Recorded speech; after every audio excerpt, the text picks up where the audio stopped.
Yeah, I'm good to go whenever. Excellent. There's a letter waiting for you. So literally the first thing that happens. Dear Mr. Kaseki Tinman, it was with great interest and enjoyment that we here at Epoch Weapons watched your last match versus the Immortal. We know that even with the best of outcomes in a match, medical care is often an unfortunate necessity. And so we have taken it upon ourselves as an investor to cover your medical expense so that your elegant poetry, both in words and in battlefield maneuvers, can go unhampered into your next match. Always remember, Epoch Weapons is working to provide you with what you need. Sincerely, Bryson Elric, Chief Relations Officer, Epoch Weapons. Very nice. The second thing that happens, you know what a challenge letter is? Vaguely. All right, so it's like this Japanese tradition of writing down who you are and your lineage, and then enumerating the grievances you have with somebody, and then like nailing it to a wall somewhere, or like sending it in a fancy letter to them, or just having someone read it out loud in a public place.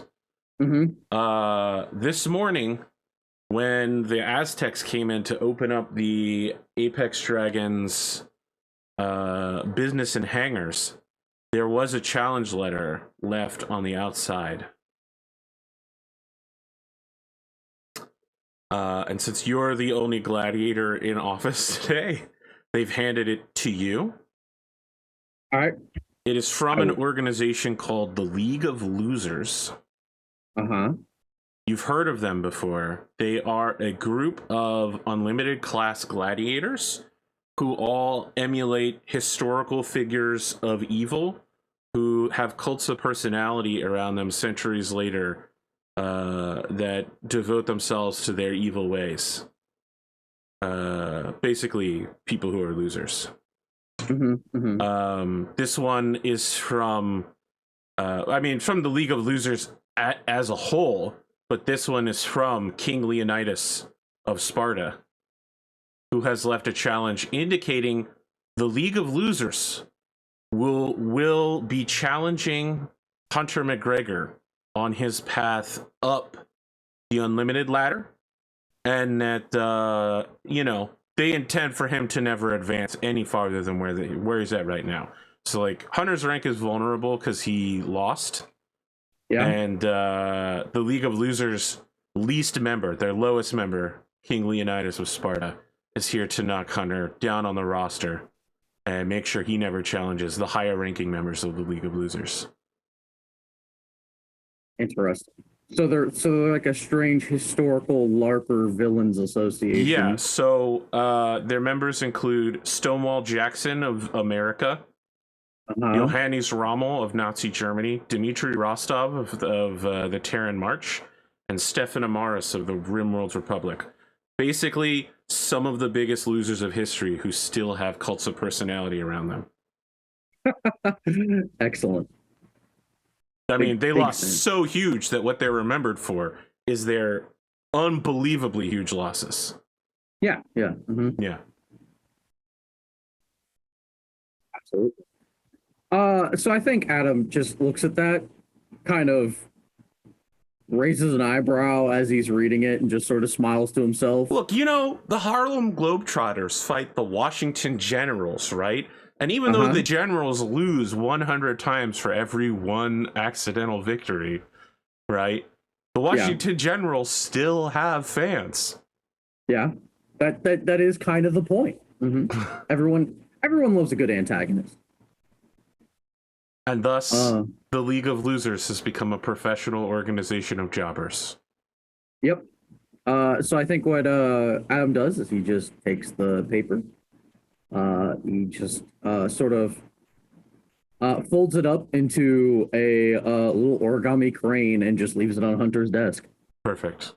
We'll get that to Hunter during his episode. That I didn't know whether you wanted to just throw it in the trash or something. But I'm doing this thing where, like, I let gladiators in somebody else's match know that something will happen to them in the future, and I see if, how they react and whether it gets moved along. Yeah. There's just a little origami crane sitting on Hunter's desk with a post-it note that says you made some friends. Perfect. Speaking of making friends, There's also a protest scheduled outside of the building every day for the next 2 weeks to protest Saya Jade Falcon's outrageous remarks. Excellent. You've heard that even an investor, a silent investor, became not so silent when they released a public statement condemning Saya. Yeah. Yeah, that's yeah, Adam has been I think Adam has been a little like absent from the stable lately. And I think there's probably like there might be like a scene of like the Nia Lakata Memorial Day as Adam's just like sitting in a cafe across the street drinking coffee. Wow. Just thinking to himself about that moment in the apartment with a block of C4 in his hand, and he just left it on the coffee table. And she goes and gets killed anyway. And there's just a very wide smile. Let me ask, I'm not sure who knows how much other gladiators are doing. Do you know who actually killed her? I do, yes. Okay. Yeah. Because Adam is tangentially aware of why she's dead, and it is incredibly amusing to him. Perfect. He is so glad he didn't kill her. This is way funnier. Yeah, he came back all these years later. Turns out she gets murked by a bunch of Highlanders gone rogue, and he's like, "Oh, this is," as Adam Kaseki would put it, poetry. Anything else you want to do before your interview? I mean, there's so much that could be done before your interview. I am gonna go talk to Jay for a minute. All right. I think as the flashback fades out and he puts the crane on Hunter's desk, he then turns around and heads for the mech bay to see how Jay's doing. All right. Jay is working privately, doing the finishing touches on the golem. Yep. You know, you're never quite sure what it is Jay is doing in order to activate your quirks. Is it magic? Or is it just really advanced science? Who knows? Is it just bullshit that I included? You know? Or is there something to it? We Adam may Kaseki never know. At this point in his life, Adam Kaseki has disregarded, has begun to care less and less about the difference between those two things. Well, I mean, you are a Blakist now, and what Jay is doing is literally Blakist stuff, so don't shh me. Everybody knows. It's a secret, though. It's not that secret. We literally had a whole scene about it. All right. Hey, it's secret to everybody in the action. Yeah. Sure. You go to see Jay. Jay is singing more hymnals. Mm-hmm. Jay is actually singing some of Blake's secret hymnals. So these are songs that aren't supposed to be sung until after everyone is saved by Blake and the power of technology. These are their like rapture songs. And Jay is just outrightly singing them in the open to people.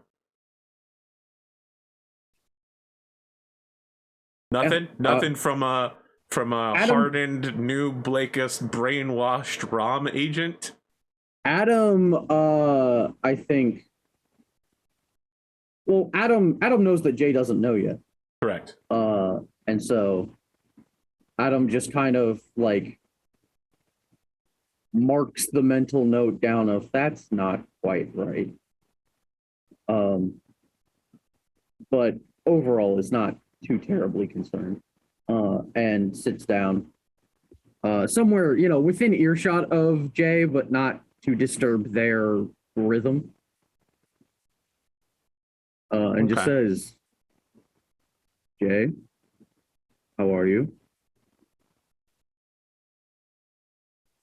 Oh, I'm great. How are you? I am perturbed by recent events, Jay. What's wrong? What has you upset? Someone has been very rude to you. That's fine. They I have yet to disagree. realize what's happening. No. Look, please do not get upset on my behalf. There's nothing worth being upset about. We're all saved now.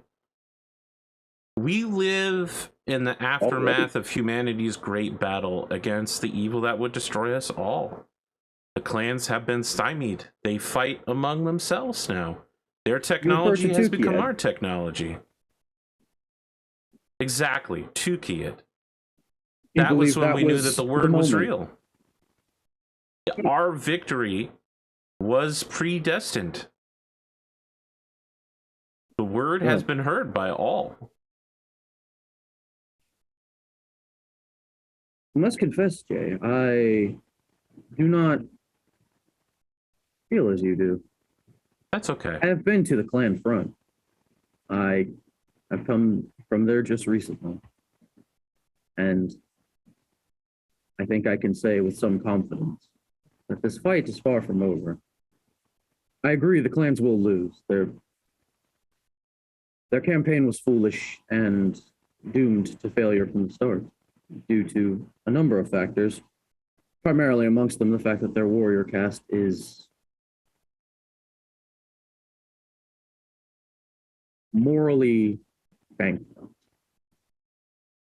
would be the terminology I would use. On that, I think we both agree. But even still, they are here. And they continue to pillage and reap what is not theirs. Oh, listen, Mr. Kiseki. I don't mean to speak out of turn. Just Adam. Okay, Adam. You know, when the clans invaded, they were taking 20 planets each every few months. And since the truce, maybe 10 planets have exchanged hands in either direction. I know that you fought there, and I don't want to discount or discredit that, but I think we can all agree that the fighting is nowhere near as bad as it used to be. The amount of deaths is down to perhaps 1% of what it was during the invasion, and that's just among military personnel. Civilians are barely affected at all. I strongly feel that we live in a time where we have been saved. Our souls are cleansed. The soul of humanity is cleansed. Our technology is back. We're accelerating past what even the Star League had. The Magistry of Canopus has the most advanced medical technology in all of human history. The clans have some of the greatest laser capacity and fusion technology. New methods of integration and communication are being developed not just by Comstar and the other Comstar calling itself the Word of Blake, but also the Draconis Combine. I mean, the WhisperNet is real. We can communicate with each other using devices in a way that was not imagined in the 1980s when this setting was made. We have the internet. We have achieved what our ancestors didn't think was possible. We tear through holes in time and space to travel to new worlds and see new suns and sunsets. Adam, I strongly do not want to look down upon your experience on the clan front, because I am sure that you were fighting for your life. But the clans want that fight. They are coming to you because you are there. Your presence agitates them, I would say. But if you weren't there, would they still come? They have chosen to honor the Truce of Tukiyid in every way that we have asked them to. They have not threatened the truce line at all. They haven't even expanded along the truce line laterally in other directions. We live in a time of unprecedented peace. After centuries of fighting, after the Forced Secession War, the War of 3039, the clan invasion, now a punitive effort to stop a man who killed a cancer child, is considered the greatest conflict of the last 5 years. And it's going to be over in the next few days. The time of war is over. Technology has solved all of our problems, as it always have and always will have. Because that is the wisdom that Blake left us behind. And as Jay says that, they wrench in one more sockety wrenchety, and you hear this nice click on the side of the mech, and the whole mech starts to power up, and Jay just like knocks the socket again. Good as new. Always is. Thank you, Jay. What do you mean always is? You've only used this mech once, right? Yes. And despite being stuck in a storage bin for several years, it ran as if it was the day it walked off the factory floor. Well, a mech is a mech is a mech, you know? I know you don't believe that, Jay. I mean, all mechs are created equal. Perhaps. Created with equal care. I think you've already seen from something like Conor McGregor's match that underestimating a machine just because you think it's smaller or less well armed may come back to bite you. Well, it is the same as underestimating people. Exactly. Or underestimating the will of technology. You know, they have minds of their own. For what it's worth, Jay, I do hope you're right. Even as a person who would very much professionally be rather done with this particular chapter of my life if war ended, the world would certainly be a much better place without it. Can I put my hand on your shoulder? You may.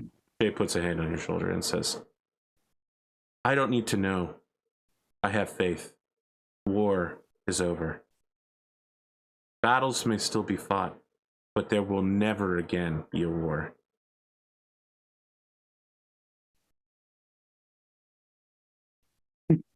Adam kind of smiles and,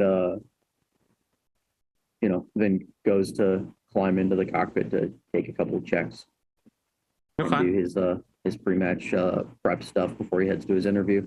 It smells like banana. And you notice that there's an air freshener behind one of the consoles. I think he kind of takes that and just tucks it into like a jacket pocket to get it out of the cockpit because he doesn't want this place smelling like banana. It still smells like banana, and it will until all the air inside it exchanges. But yeah, you're gonna have a pocket that smells like banana for a while as well. Yeah, he's more okay with that than like the cockpit's supposed to smell like laser ozone, electrical humming, and possibly blood. Smells like banana. It's a very light scent, Mm-hmm. But I think as he's sitting in the cockpit, like vanilla, messing with the controls and such, he just says to himself,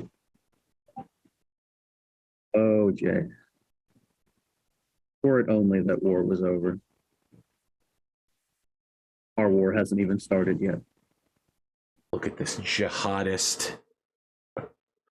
The war hasn't begun. I'm just waiting for the war against the clans to come.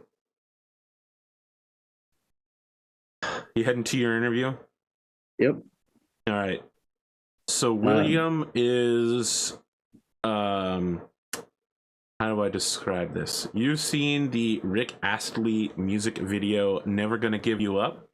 I have. He is wearing the Rick Astley suit. Which one? The blue jacket? No. Like isn't it like a gray brown suit?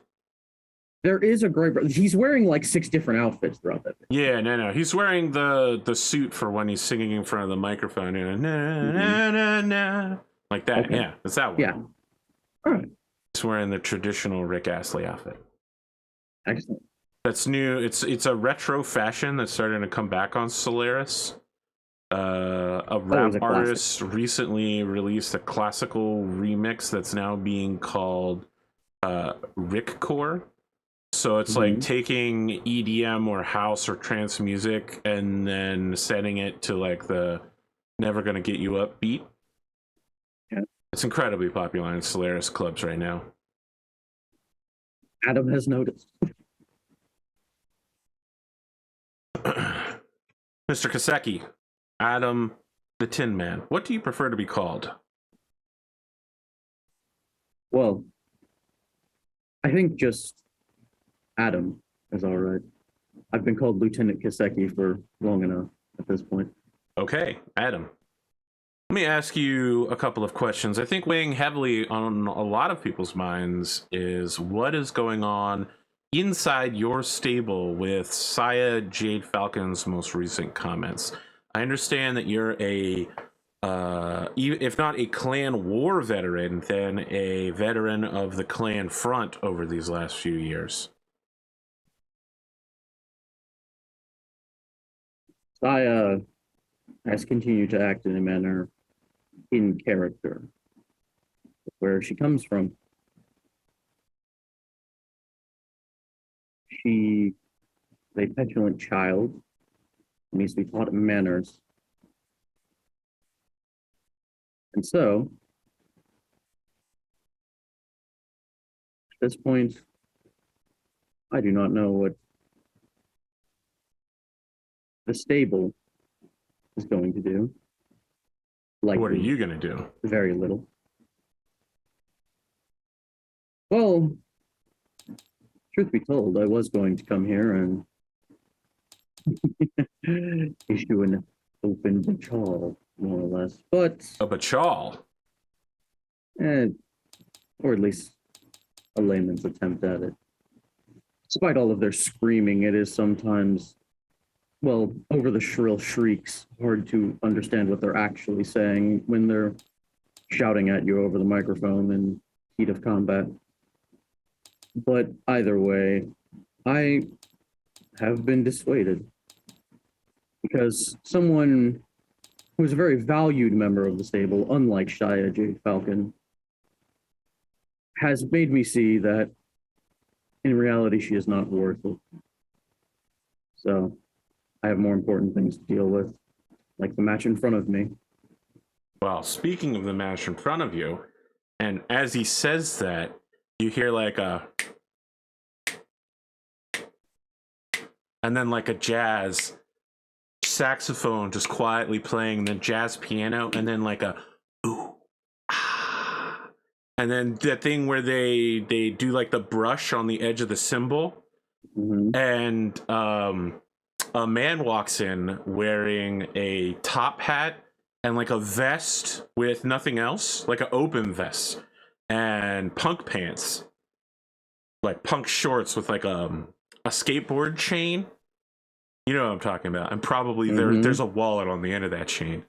Yeah. Comes in and puts a stool down and says, "Gentlemen, can I interrupt here?" By all means, my friend. Adam, I'm a big fan. Big fan. You really showed up on the scene nowadays. Let me introduce myself. I'm Cal Diaz, or as I'm known around here on Solaris, Mr. Refreshing.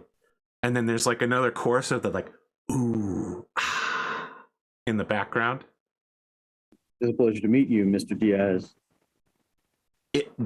Diaz. Cal Diaz. You could just call me Cal. I see. Look, I'm a fan. I'm a big fan. You know, I like what you do with your mech. I would say we're almost like opposites. You seem like you're a really committed, like a hot-headed guy. I'm like a cool, long-range, like awesome guy. You know, you're like a soldier. I'm like a rebel. We're like opposites, but I feel like we could be friends. Certainly possible. So look, I just wanted to ask you, right? Like, so like the spotlight that is on William has like faded and he's just sitting there in the darkness as this guy's taking over the interview. And look, do you mind if I ask you questions and like you can ask me questions? By all means, go ahead. Okay, okay. Let me. How did you settle on that mech build, man? Like, that's so. You know, there's another guy that's got a build like that nowadays. It's like a custom Centurion. I'm not talking about the champion either. There's this guy who's been rising up through the ranks in like this 55-ton Centurion with an axe. You know, he's got a mask on. He's making movies. Did that guy like inspire you to make? Are you like? God, what did Rad call his character again? What was his fucking wrestler name? Bro, that time I told him. Butch McGirt. Oh, No, no. El Guapo. El Guapo. Yeah, he's like, were you inspired by El Guapo? Well, funnily enough, I did not choose this mech. It was bequeathed to me by the stable. Oh, it is. I thought you were gonna say the mech chose you. That's cool too. That's cool too. Obviously, by the way that I was able to perform in the machine against Andre LaFoe, I'd say that the mech has done some amount of choosing me. But no, what I meant was that this mech actually originally belonged to a man by the name of Amos Everett, I believe, far before my time, but was one of the original Apex Dragons gladiators. Never heard of him. What was it, 5, 6 years ago? In the early 3050s, he built this machine on the latest technology at the time. And Cool. I simply have been piloting it since about a month ago when I got here. Oh man, it's so awesome how you know so much about this machine that you use now. Well, I had good help. There's a wonderful person by the name of Jay who works on all of our mechs and knows all of these machines quite well, as well as their history. It's very important to Jay. And I think that that personal touch is part of what makes our machines perform so marvelously. I also feel a personal connection with my machine, Hailstorm. We don't just communicate with our minds through a neuro helmet. I also keep my spiritual crystals in the cockpit when I'm not recharging them with my energy. Well, I'm glad that you feel so closely with your mech. You know, the mechs really are like an extension of our souls. That's why I try to keep my soul crystals there, you know, so I always keep a piece of myself with my mech. I wouldn't even call it a machine anymore. It's like a part of me. Well, they did always say in Sun Jiang that the weapon is an extension of the warrior. Wow. That's so wise. Hey man, look, I know we have a match tomorrow afternoon, but like I'm doing a charity thing tomorrow morning where like local co-op produce is being used to like make meals for orphans of the clan war and all the conflicts since then. I'm like running it or something. I was wondering if you'd like to come and cook with me, you know? We're doing like one of those big hot pot things where we throw interesting things in the pot and like we stew it for a while and then we like give bowls to people and we put the things we think that they want into the bowl. So each bowl is like a reflection of what we see in that person. And then we like put more stuff into the bowl as it gets, you know, like the big stew pot as it gets lower. And we put in what we think people in the future are going to need. It's a very spiritual experience about connecting not just with people, but with the future. Well, Cal, I must say that's rather poetic. I I'd thought love you'd to come. understand. You seem like someone who's in touch with their soul. I try to be. I tend to find that people who are not in touch with their soul, well, those people are usually dead. I mean, we live in an age where the soul has been forgotten as people turn towards technology. You know, I feel like the kind of person who would have been more at home in the 28th century. But we have to live in the time that we are now. Perhaps, Cal, maybe with time, you could find the soul in the machine. I have Technology is found the not in soul and of of the itself. machine. No, no, no, no. My soul and my machine, we are one. That is good. I You'll need vibe. that. Do you vibe? I believe so. Cool, cool. I sense that about you. I thought that was true. I wish you the best of luck tomorrow, pal.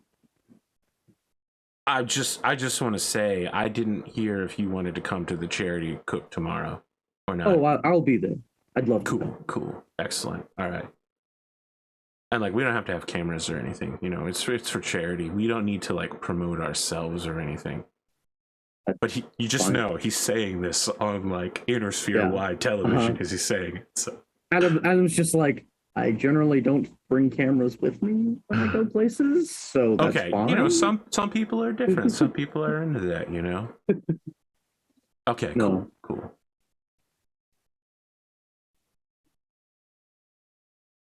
And hey, go ahead. Look, if you win, it's okay. I've been rank 93 before. So look, don't worry about it. If you knock me down, I'll get back up. I will rise where I'm meant to be. I understand. Thank you for that. Okay. I mean, I'm not gonna lose. I don't think I'm going to lose. But if that's the path that the future holds for me, I don't want you to feel sad about it. I'll try not to. Okay. Thank you, Cal. That's good. All right. I'll see you tomorrow morning. Did you? So let me ask: is there anything you wanted to say to the camera now that Cal is leaving, or maybe like guarantee victory? The second once Cal is gone and everything. So as Adam, he leaves, there's still the like shh and like ooh ah, as he leaves.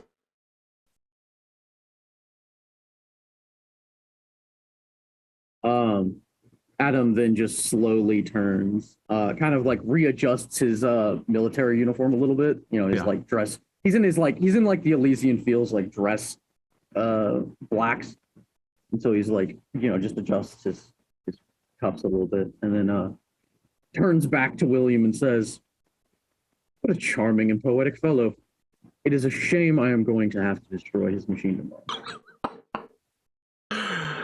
Are you guaranteeing victory in anybody's name, or are you just guaranteeing it? I will guarantee victory in the name of one of the, speaking of history, one of the investors that has been with the stable for the longest time and is actually partially responsible for the machine that I have inherited, Phoenix Mech Sports. Phoenix Mech Sports? Well, listen, I don't know if you knew this, but Phoenix Mech Sports is out of business. They're the Solaris Centurions football team now. Oh, okay. Are they still an investor though? Yes, the Solaris Centurion football team is the investor now. Okay. Are they actually in universe related? I don't know. Oh crap! Dang it! All right. Listen. I didn't make the investor do this. They did it themselves. Okay. You know, that's fair. That's fair. Yeah, sure. That investor literally just tried to troll me. Like while you were saying that, tried to troll me about peacocks. Excellent. That is magnificent and wonderful. And we love to see it. No, we don't. Stop trying to troll me. But, you know, just a little bit of trolling as a treat. Sorry, I said peacock, but what I mean is an Indian peafowl, which isn't technically a peacock. Well, then, in that case, I will declare guarantee victory in the name of Wollonga Enterprises. Wollonga Enterprises? Yes. All right. You don't happen to actually mean Wayland Yutani Corporation, do you? I do not. I do not mean Wayland Yutani. Not at all. Definitely not. Definitely not Wayland Yutani, Wollonga Enterprises. Okay. But yeah, because of their, shall we say that we share a desire to, in whatever ways available to us, teach certain people an amount of respect for those around them, especially those who work very hard to make their life easier.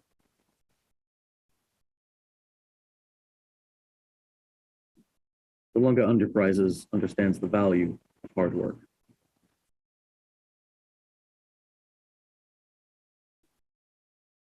Yeah.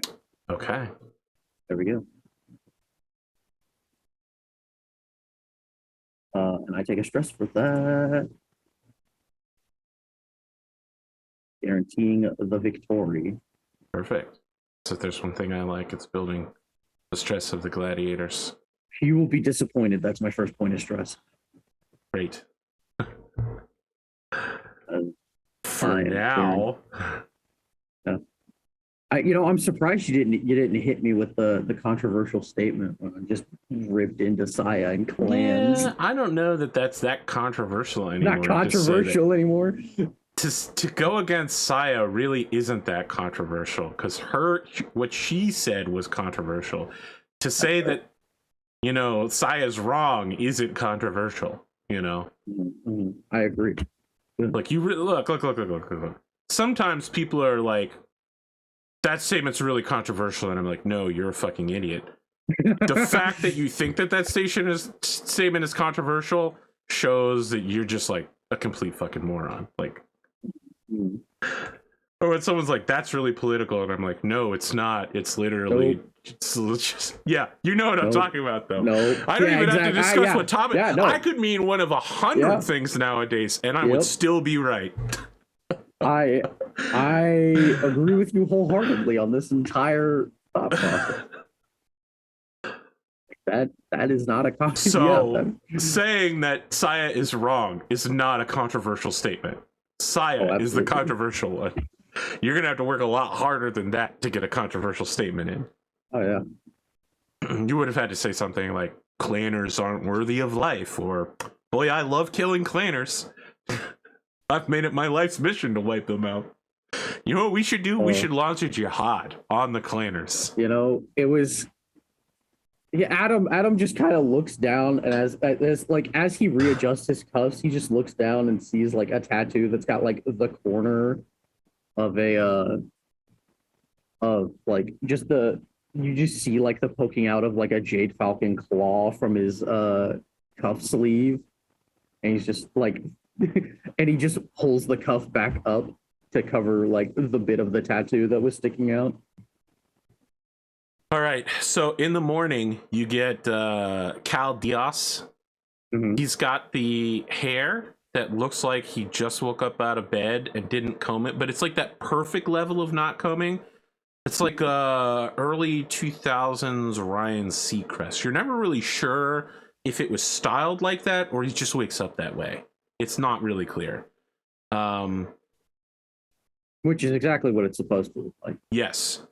No shirt, only the shorts, and serving food to people, but still has, like gloves. And eventually at some point someone puts on a like hat thingy for him, like a plastic cover. And it's kind of cold outside, but he's still just like standing by the hot pot, just like pouring people the soup out. He has a necklace of like shark teeth, and every once in a while he like pulls crystals out of his pocket, like quartz or something like purplish, and just kind of rubs it somewhere on his body so he can recharge his soul with his soul crystals. Yeah. Adam's there in like pretty normal, like casual clothes. He's got like, jeans and a t-shirt on, and he's wearing a big apron to serve people food in. His hair's tied back.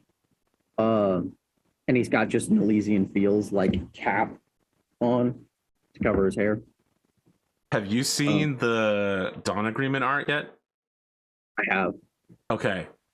So listen, I dropped this huge zinger earlier. The orc is Big Spoon's character, Tavros the Bull. And I was like, "Yep, that's just Orc Eric Vulgaris." And now, whenever I say that, everyone's like, "No, I can't unsee it." Look at it and tell me the truth. You know it. Oh God. Should have given him a scythe with all the freaking gardening Eric's been trying to do in Ireland. Have you heard the story about the present that I sent Eric when he moved to Seattle? I did not. All right, so this was you can tell how long ago the story was. Stardew Valley had just come out and was still relevant. So Eric moved, and I was like, "What present can I get Eric that will also troll him and Suzanne?" Mm-hmm. And what I got him was a windowsill garden and the seeds for some of the basic Stardew Valley crops like tomatoes and shit. Mm-hmm. I got it shipped to his house with the letter from the beginning of Stardew Valley and the Amazon. You know, you get like the Amazon gift option. Yeah. I did the letter from his grandfather for the. Oh my God. Look, man, some people do not understand my commitment to a good joke troll. Like, the line between a joke and a troll should sometimes be blurred, but the commitment should be wholehearted no matter where you're at. Look, if you're gonna do the bit, you gotta do the bit. Oh yeah, oh yeah. I say that having had to do Cal Diaz bit the whole time here. Mm-hmm. Speaking of committing to the bit, Adam walks over to Cal. And says, there's so many cameras here, by the way. There's like more cameras here than there are people, like clan war orphans. Adam looks around and it kind of is like, I'm disappointed, but this is what I expected. Cal's just like, oh, really? I'm so sorry. No, what? Oh, he doesn't say that. He just thinks that in his head. He has a clear look of distaste on his face, but then he wipes it off and walks over to Cal. You have to do it for the children, man. That's what Cal would tell you. Yeah, exactly. He's like, he walks over to Cal and says, Cal, I have a gift for you. Oh, man, that's so thoughtful. I wish I had thought to get you one. Oh, wait, I also got one for you. And he like pulls at his gift, and it's like a leather sack, like a dice bag. And he's just like, you want to reveal yours first, or should I give you mine? Dealer's choice. All right, he opens up the sack. Inside is a set of crystals, except they are all like nearly all black. And he goes, look, I meditated for a while on what color I thought your soul crystals would be. And like, this is what I came up with. So I decided that you should definitely start storing some of your energy, because I sense that you are a kindred spirit like me, who's very sensitive to the world around them, and you need a form of protection. And I feel like these crystals can definitely hold that energy that you have inside you. I see this about you. And he hands you a bag of like not really translucent crystals that are mostly fully black. It's just like a bunch of like obsidian shards. Yeah. But he's got this pure look on his face, like what he just did was amazing and awesome for you. And Adam just smiles and says, thank you, Cal. That's very thoughtful. And here, something for a soulful warrior such as yourself. And he hands him... I wouldn't use the term warrior. I would say that I'm an entertainer. Well, but please. Either way, I hope it gives you luck in the arena. And he hands Cal a... it's basically a 50 caliber bullet. But instead of the like, you know, FMJ head has been broken off, the powder's been emptied out, and it's been replaced with like a little crystal in the shape of a bullet. All right. He says, and it's on a little leather chain that goes through. Okay, the case. he was gonna get somebody. Now he immediately puts on. He's like, "This is so thoughtful. You definitely have captured me in this. It is something that could never be a weapon, but looks as if it is a weapon. just like me. I'm glad you think so. Anyway, shall we get to it? Yeah. So we cut to the mech bay. Yeah. Adam just like looks at the he's just sitting in his cockpit with a bag of like obsidian and just looks at it, like ties it up and just tosses it into like a cargo net in the cockpit somewhere. Wow. All right. He's just like, all right, I got real things to do. Now look, Cal Diaz comes out first into the Liran Coliseum arena. Mm-hmm. But then as his normal intro music and like promotional videos getting played, Mm-hmm. there's like hacking noises, and then there's like digital derezzing of everything, and the League of Losers promotional video begins instead, and it's like the five of them doing muscle poses and like dramatically looking out from their battle mechs. It's like a real life version of an anime music video, right? But for like wereaboos. Oh God! Oh no! So a Sabaton music video. Yeah, but it's like a ukulele cover of like a Sabaton music video. Oh God! Every part of it is like a self-own, but these people take it very seriously. Because you know how it is. Losers take themselves really seriously. These guys might be my favorite. The League of Losers, yeah. Look, some people need to be professional jobbers, okay? Yeah, anyone who's watched professional wrestling know that there is a league of wrestlers who are basically just permanent jobbers. And that's these guys. Yeah. These guys are... They fully accepted that they are like low 50s, you know, upper 40s. Maybe one of them reached the 30s material, and they're never going higher than that in their career. That's Stefan Amaris. He's the boss.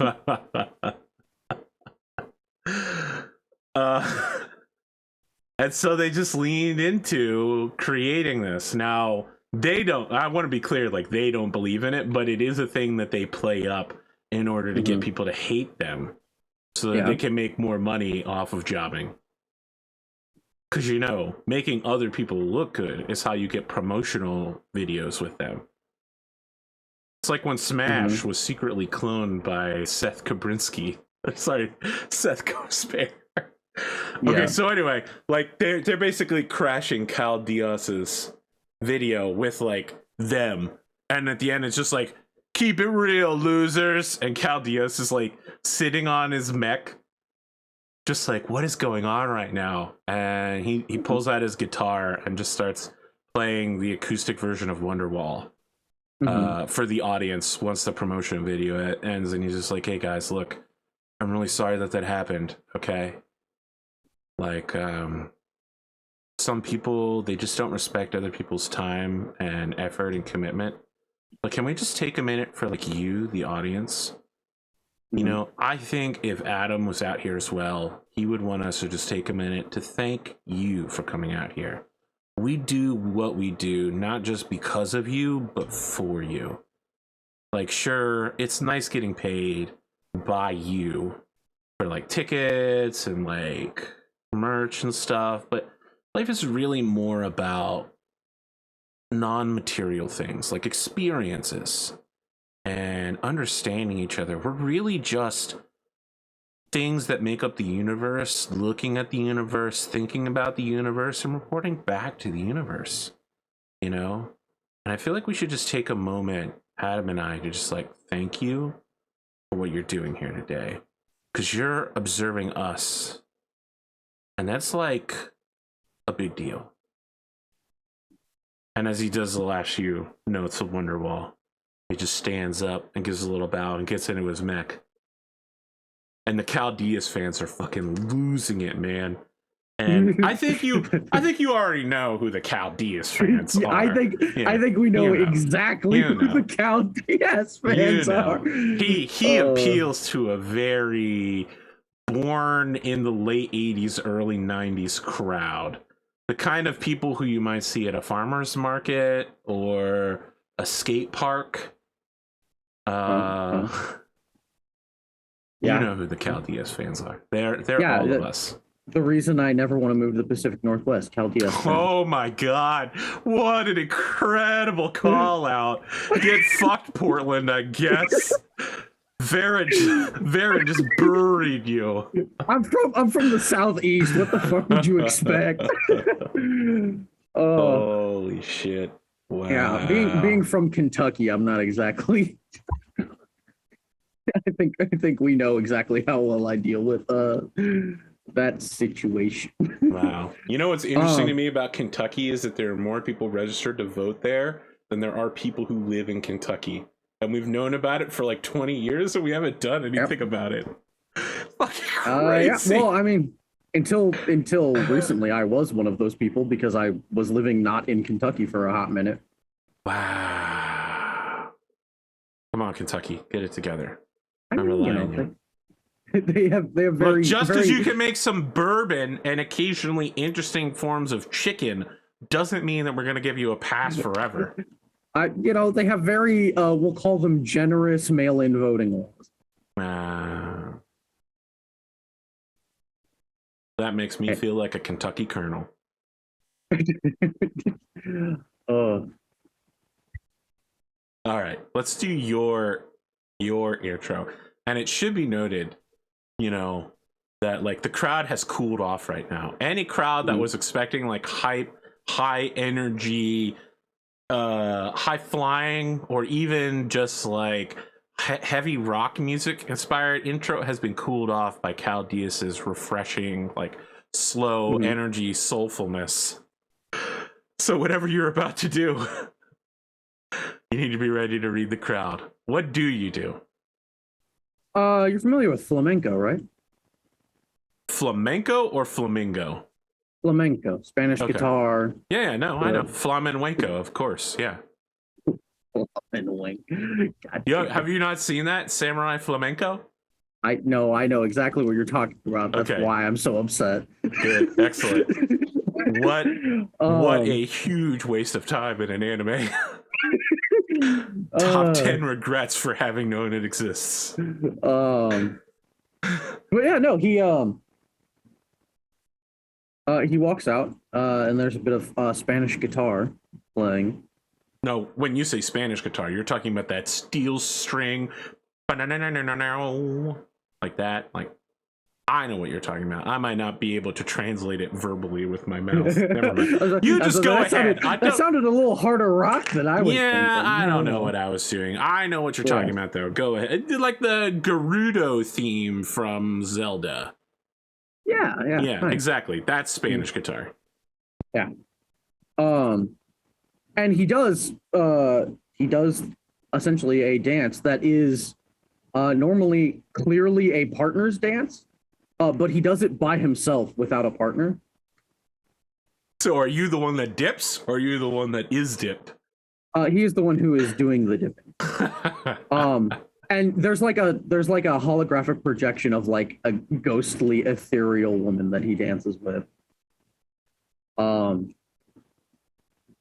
then when the dance is over, she like fades away into mist as he like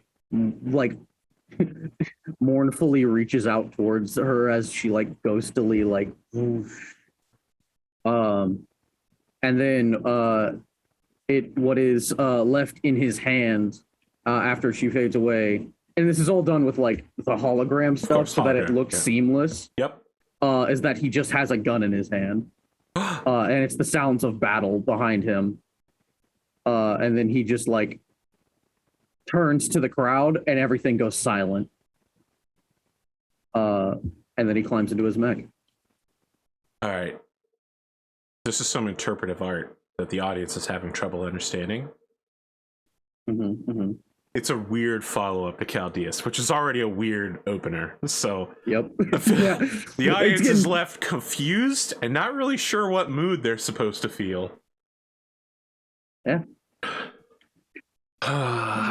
There's some guy on Whittington who's just like, this is too high art for me, while kicking back a primary beer. Mm-hmm. What happened to having two unlimited class people shoot each other? Come on now. He gets into his mech, he's ready to rock and roll. All right. Let me reveal your opponent's mech after making sure to do the breaking news, because if I forget to do that, people will get upset. Mm-hmm. You have to break the news. The Hailstorm. 2 ER large lasers. 2 ER medium lasers. 4 LB2X. And 1 MRM-10. Experimental Cretan technology, which is yet to be released on the mainstream. Ah, yes. Excellent. We love MRMs. It is a mech that, no, we hate MRMs. MRMs are fucking bullshit. Don't use them. We love MRMs. No one loves MRMs. They're like the worst combination of SRMs and LRMs possible. I don't get it. I just don't get it. It's like ATMs. I don't think they're that good either. They're really a pain in the ass. Okay. Look, ATMs are just better than LRMs and SRMs. Yeah. MRMs are at the very least weird amounts of space. But MRMs are just funny, and that's why they're great. Because the Draconis Combine was like, okay, guys, what if we just packed 40 missiles into a tube and just blasted somebody? I'm going to use the Capellan Lyran Alliance dice for this guy. I'm using my Draconis Combine dice. You got an 8. I got an 11. Sure, pick whichever of the Coliseum you want to come in from. Remember that you come in across the water. I would like to come in from this end. Yeah.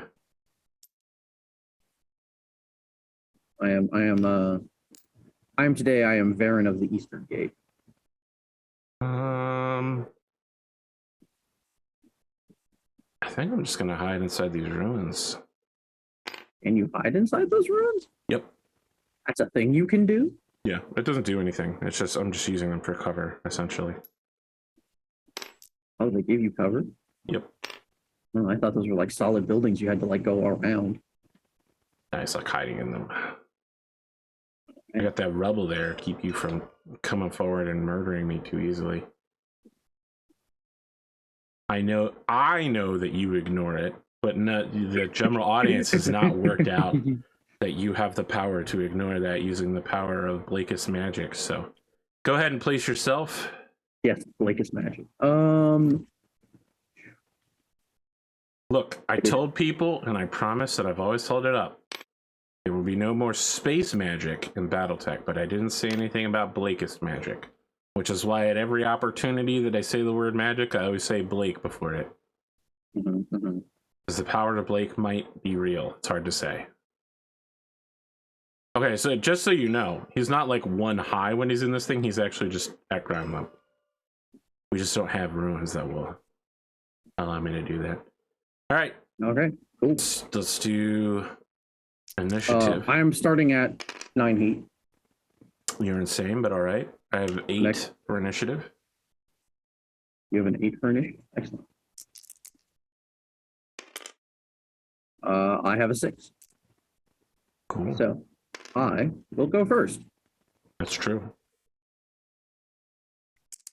So we'll start by activating the supercharger. Cool.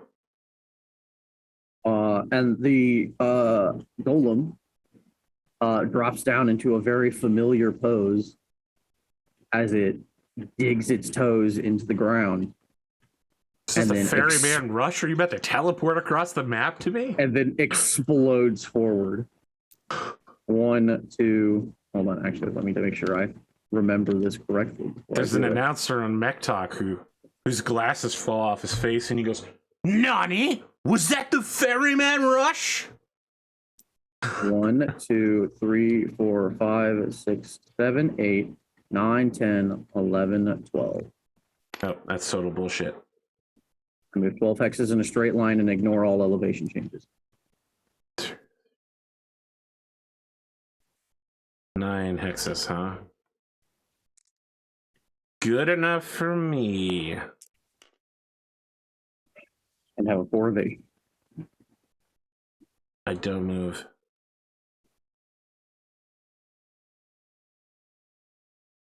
Go ahead, do some shooting. Okay. So, ER large laser, Gauss rifle, and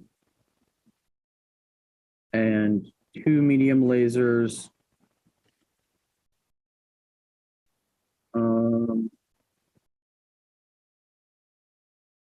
No, we'll do ER large laser, Gauss rifle, and 1 medium laser. Right? Yeah, 1 medium laser. And then we will fire 2 small lasers in like just menacingly. Wow. Okay. This guy got to keep his heat up. I heard he's just copying El Guapo. Sure. Adam doesn't mind. El Guapo is also an experienced mercenary veteran of the clans. That's honored. not known about El Guapo. El Guapo. No. Butch McGurk and El Guapo aren't the same person. Come on, that'd be like saying Sid and Hajime Hime are the same person. They're clearly different. Yep. That's a VTuber thing. I don't think I came across very well for the general BattleTech audience. What other? It's like saying Clark Kent and Superman are the same person. Clearly different. Clearly different. Are you wrangling a cat or something? No. There was. Oh my God. This is like me when Amore's loose in the studio. Yeah, pretty much. But yeah, no, I hit on. I have a gunnery of 2. Sure. Oh, the sheet's not updated with my stuff. Oh, okay, that's fine. But I have a gunnery of 2. I have I ran for 2 makes it 4, and you are at 9 hexes away from me, which for the medium laser is 8. But for the other 2 is 6. Okay. Because they are medium. So, all of that at +1 because of heat. So Gauss rifle hits on 7. You take 15 damage to your left arm. That's internal. No crit. ER large laser misses, which is unfortunate because that would have also hit the left arm. And the medium laser misses.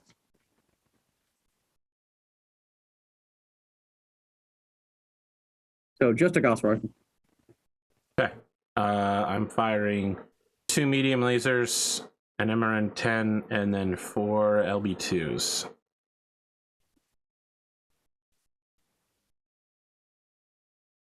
Based on the distance.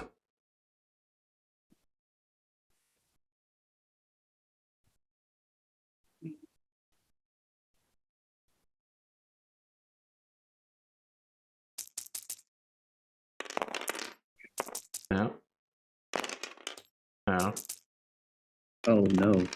No. All right. Now the LB spam begins. Yes. Okay, cool. 1 pellet 2 pellets. on an LB2. Oh, he has. Okay, he's probably got an SPA. He does have an SPA. Excellent. All right, where's the first one? First one is right arm. Okay. Second one's center torso. Got it. That is also a hit. 1 pellet, right torso. Excellent.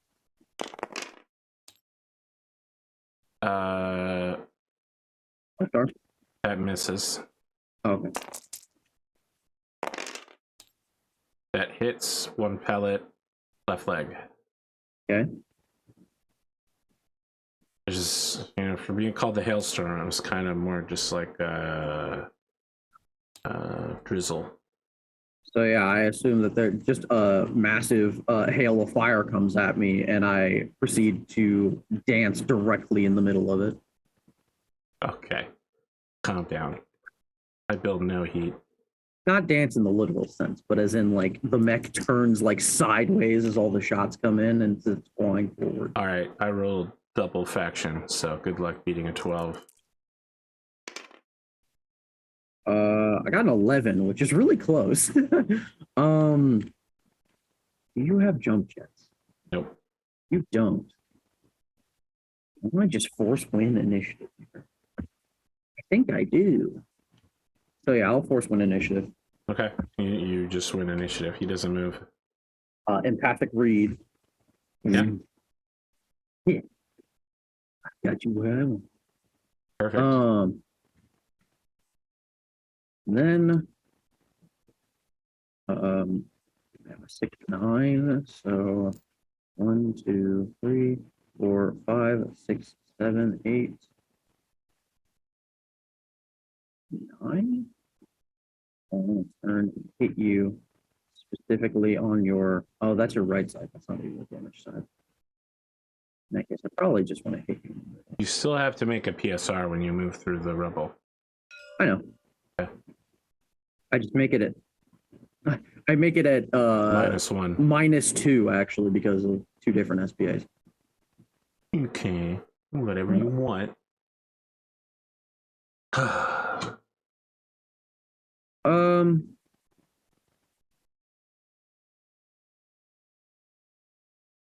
I just realized I'm on inches instead of grid. That's messing up my math. Yeah, we'll just do 8. Like All right, that's you know how good. I said your cockpit smelled like banana earlier? Yeah. The front page of my YouTube right now is literally a VTuber visiting a banana dance bar where they dance while making bananas for you. I'm telling you, man, Chaldeus's ability to see the future has inhabited me. We're like the same person now. Zoom is selling our conversation in real time. No, Incredible. Dark foresight.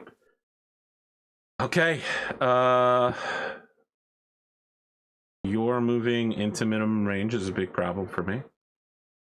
And it's okay, I'm in my own minimum range too. Unfortunately, I can't do so.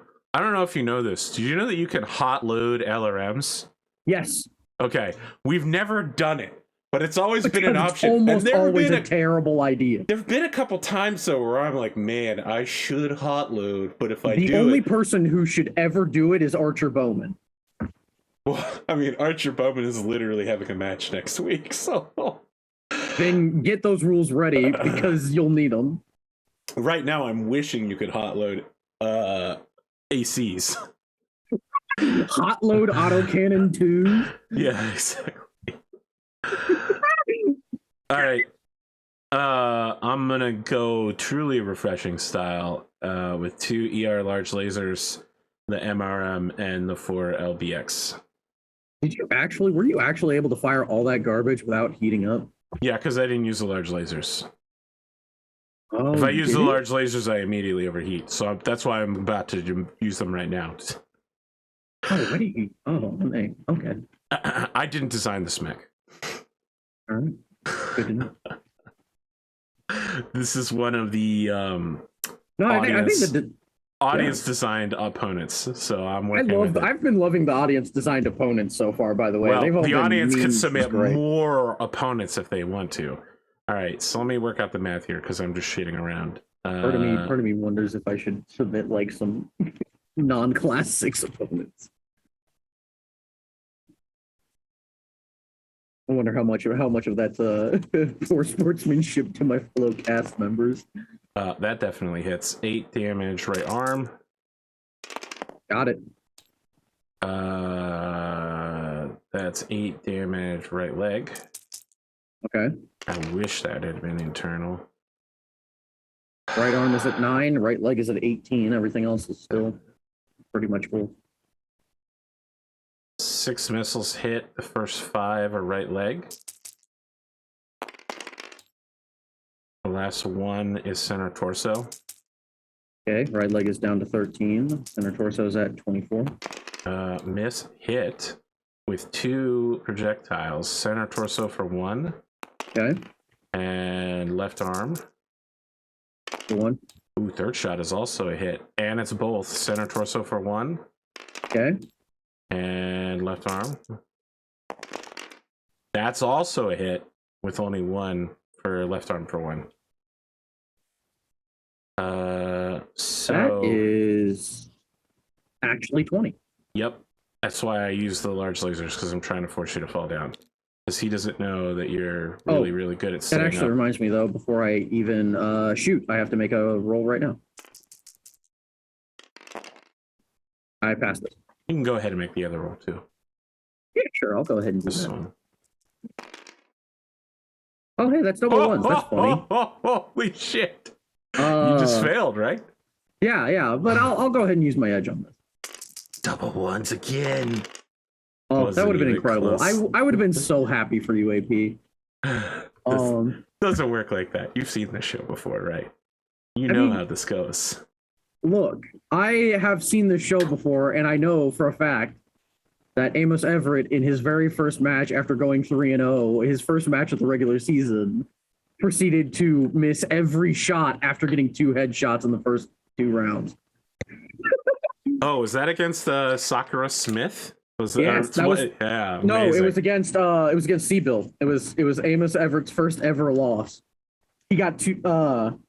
No, that's right. No, against Seabill, he just immediately missed every shot. Against Sakura Smith, he got 2 headshots and then missed every shot. Yeah, and then we lost on. It either was decision or you lost so close to the end time. I lost on the last round because I didn't want it to go to decision. Oh my god, we haven't had any like very serious decision matches since then, but there have been some that got close. Anyway, this one's going to be over real quickly because I built 12 points of heat and I'm about to explode. I don't know if you know about riflemen, but they are terrible. Riflemen are great, and hush your face. They're the best. They're the best. They're the best fucking 6 million Seabill mech you can buy. Well, for one thing, this one is definitely not 6 million Seabills. It's easily got to be almost twice that. And for number 2, this thing would be amazing at like slaughtering aircraft. It would absolutely lock helicopters, VTOLs, and aircraft out of the sky. But it's about to lose this match to a mech that's 15 tons lighter than it, so yes, go ahead. An incredibly optimized TSM build. Make my day. All right, so Gauss rifle is at +2 for minimum range, so it's going to be 6 again. Well, 7 again because of heat. ER large laser is going to be at 5 to hit. And a medium laser is going to be at a 5 to hit, and then 2 small lasers at a 5 to hit. So Gauss rifle misses, rip. Large laser also misses, rolls a 3. Medium laser hits for 5 damage in the left torso. Okay. Small laser number 1 does 3 damage to the head.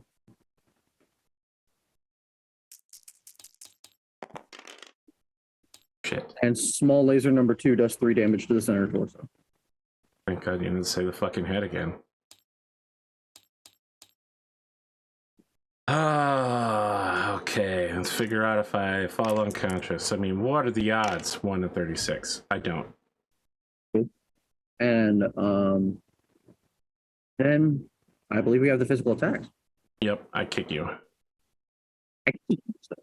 What is kick one of the ones that relies on the difference between the two? I don't think so. No, that's pretty much only DFA. Okay.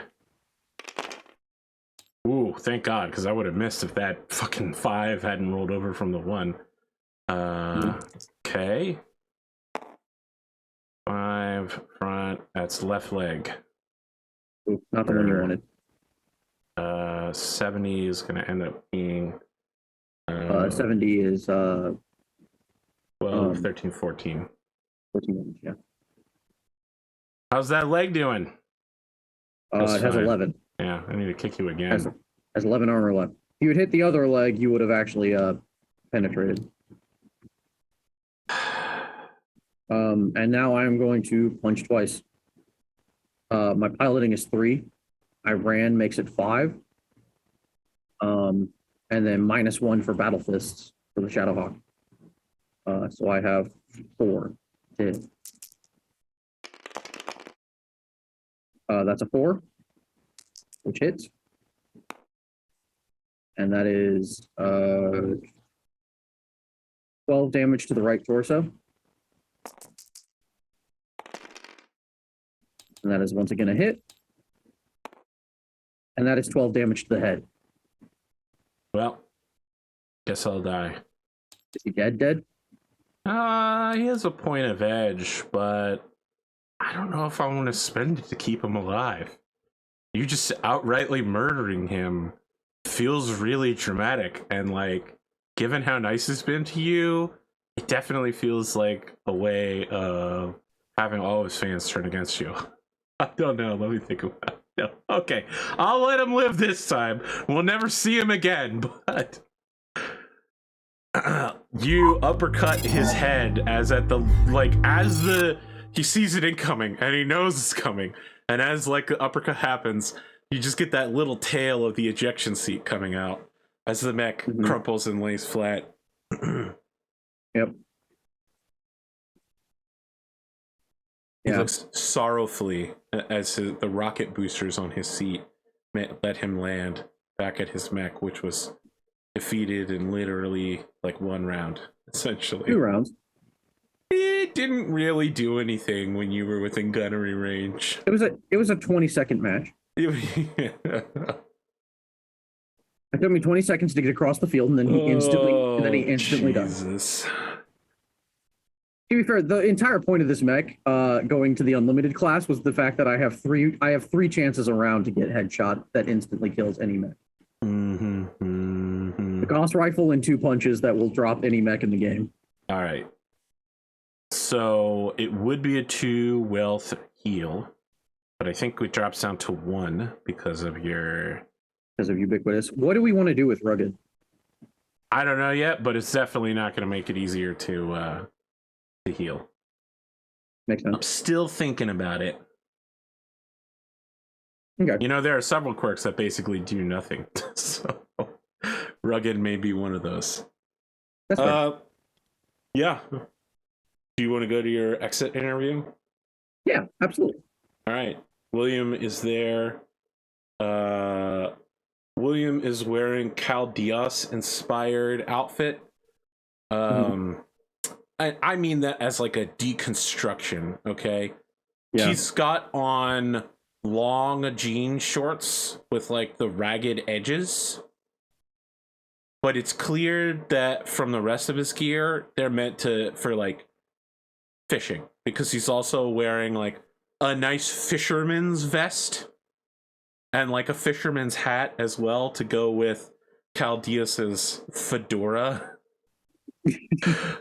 And unlike Cal Diaz, he's a man in like his late 50s, so he doesn't go around bare chested. He's wearing, you know, like a. So he has previously in this show. That's true, but not today.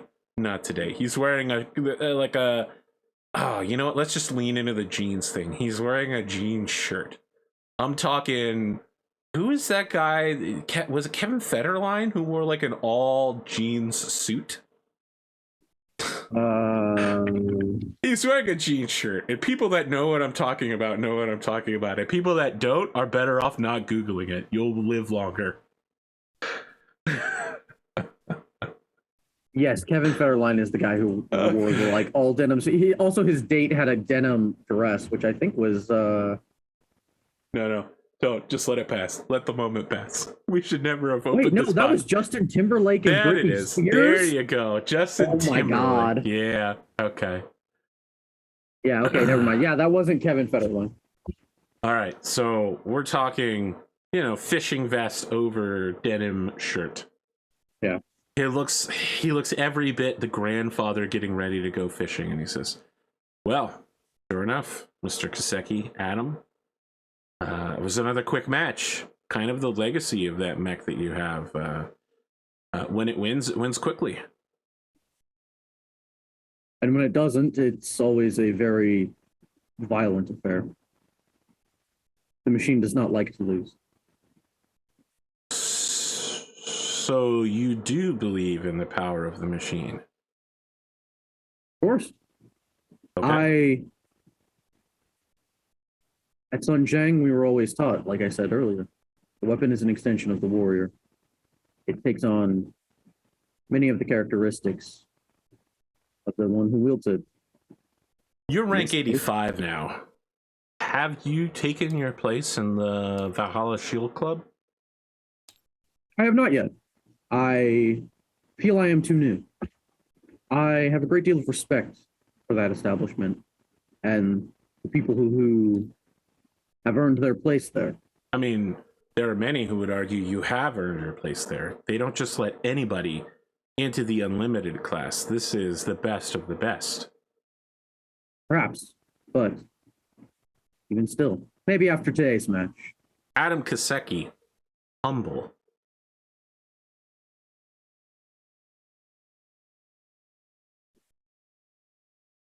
Thank you, William.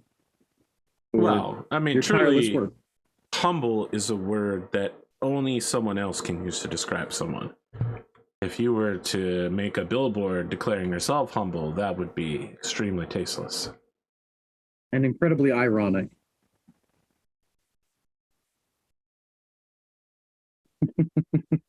he kind of thinks to himself immediately about the guy he just dusted in the arena and the whole charade yesterday.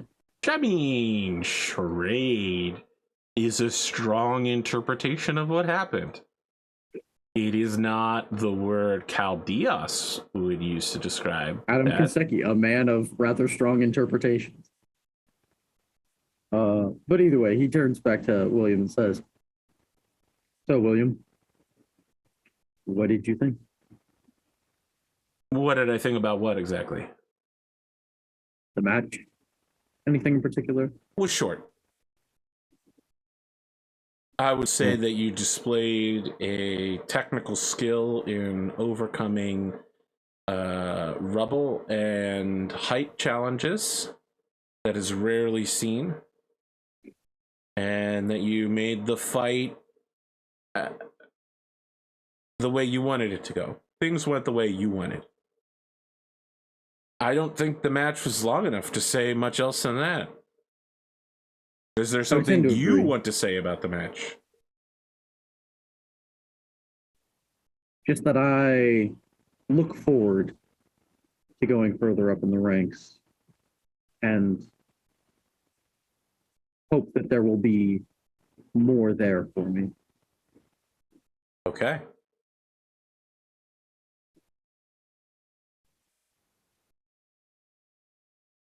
All right, so let's talk about... Chaldeos was right. Oh. He is not a warrior. He is an entertainer. And a great good one, and a quite great one at that.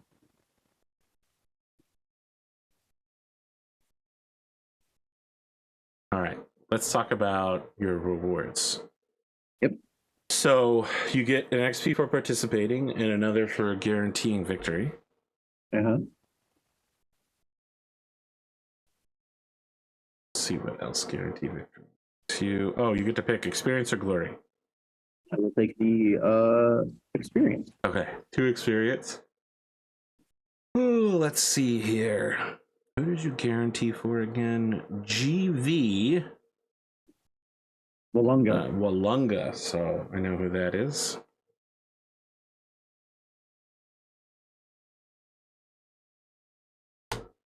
I have to add it secretly to their account.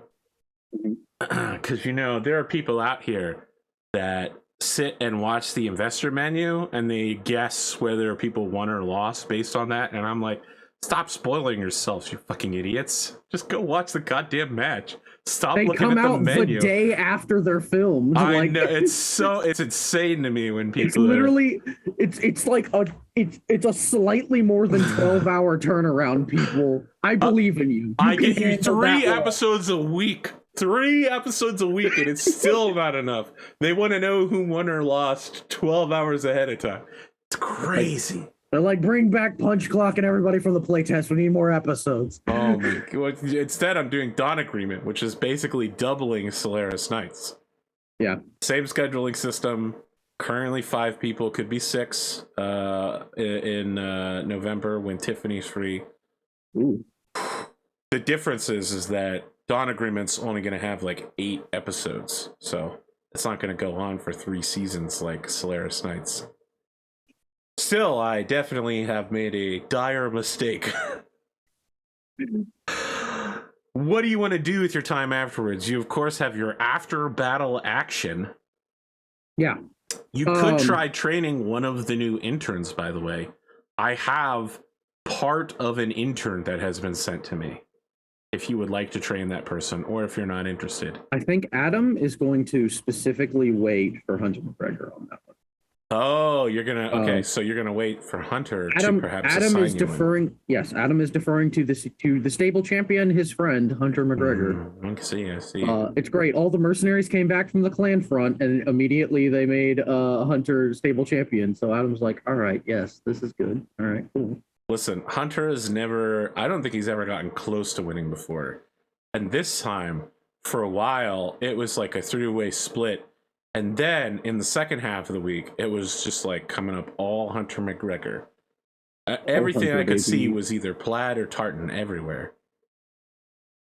Yes. And speaking of Hunter McGregor, a person who does a lot of great merchandising roles, Adam Kaseki is going to start working on his first commercial initiative. Sure. Tell me more. Adam Kaseki is teaching self-defense courses. Oh, just like Smash, huh? Smash taught kids martial arts, just in case you forgot that. It was Power Rangers martial arts too. It's like we only use our powers in defense. No, this is straight up. This is straight up like, oh gosh, I think what they're called is one of the really cringy titles I've heard them referred to as urban survival training videos. Yep, I know what you're talking about. And my immediate thought is just like that is the worst name for a thing ever. I don't know. It's like a mix of parkour and like Krav Maga and oh no, when these guys say it, they mean like because like I don't know. There's a very specific subgenre of that kind of thing that I'm talking about. Right. But anyway, we're not on the same page, but that's fine. Adam is very much is just, you know, he's like he comes back from the clan front and is like, all right, I'm gonna teach people basic like self-defense videos on the internet to like how to protect yourself if somebody's coming at you. How to stop an elemental from crushing your skull. There's maybe like a funny episode where he does something like that. But most of them are actually pretty like straightforward and very like simple, like, oh no, someone's holding a gun to you. This is how you break their wrist in 3 places before they have time to pull the trigger. Okay. And or prevent their ability from being able to pull the trigger. Now let me ask you. There are a lot of these videos out right now, and many of them are terrible. They're filmed with like a VHS camera in a dojo by someone who doesn't know how microphones work. Mm-hmm. You know what I'm talking about? Yes. Like actual good self-defense classes that aren't just like a corporate attempt to just be like, oh man, look, this is how self-defense work, guys. Yeah. Unlike all of these people, Adam Kaseki spent the entirety of his career leading up to, or not the entirety of his career, but what got him into the gladiator business was being on an actual TV show, so he knows how a microphone works. Sure. Because he was part of a documentary series. And with Battlefield to Boardroom, that is a 7. Okay. I feel like you get that partial success by you're starting to lose potential fan bases, right? You appeal to a new group, but in the process, you're cutting people out. You know, by doing like urban survival and violence, you're starting to cut out the people who are just like, this is entertaining gladiator. And now it's more, you're getting like hardcore fans rather than casuals. Yeah. Your video series does okay. Let's say it's strangely popular in the Tarian Concordant for some reason. It's Tarians. Hey, look, man. Back in the day, I was popular in Guam. Mm-hmm. Not now. Now I have 0 Guam-ish. Jesus, I don't know. Guam viewers. I have no viewers that currently reside in Guam, but they used to be the biggest non-continental United States viewership of my show. Well, you know, it's entirely possible that just the person in their crew who watched you in Guam just like moved like to the continental United States. And maybe but it was else. more than one person in Guam. It was a lot of people in Guam. Maybe they all like went. Maybe, maybe it was a bunch of people in a military unit on a U.S. Air Force base that got redeployed somewhere else. That actually, now that you say that, that's probably what it was. I was about to say, it's the U.S. military base. That actually makes a lot more sense. I was joking at first, but then I was like, wait a minute. No, that actually makes perfect sense. The military base definitely makes sense. Yeah. All right. Once I was big in Guam, but only on American military bases, which is like most of Guam, actually. So. Yeah, that is a solid section of the island. All right. Anything else you want to do? I'm going to train with Brody, so that's it. Of course. I'm still waiting for that Brody Seth. We've established that is going to happen. A Brody versus Seth showdown.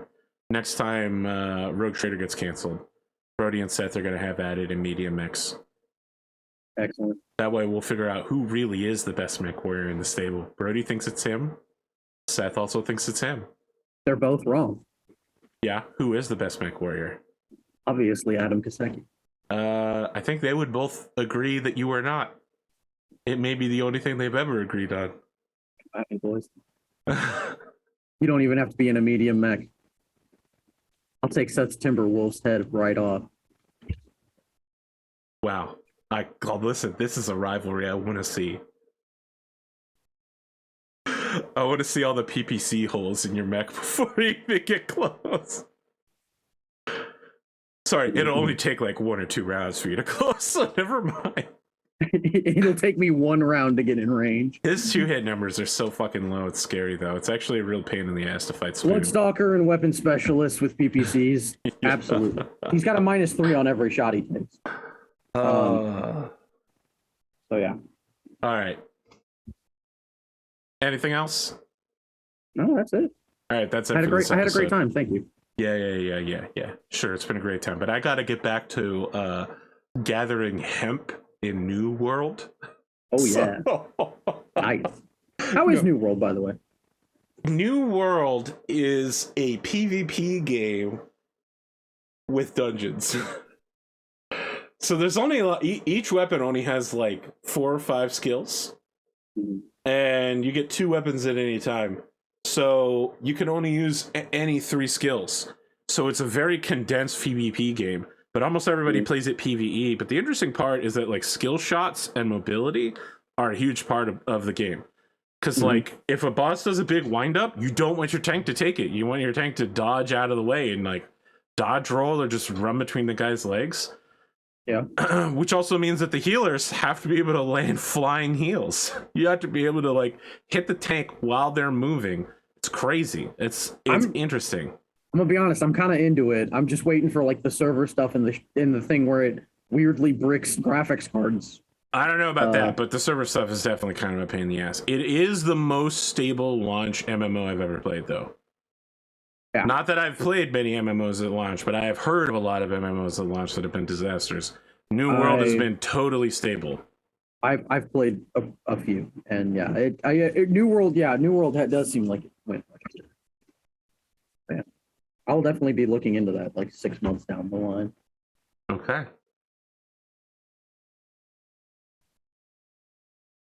All right. That's it.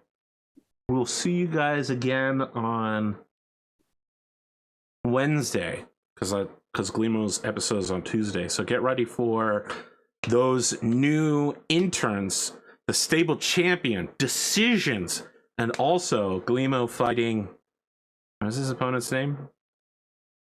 Leonidas from the League of Losers. That's it. Have a good time, Zone.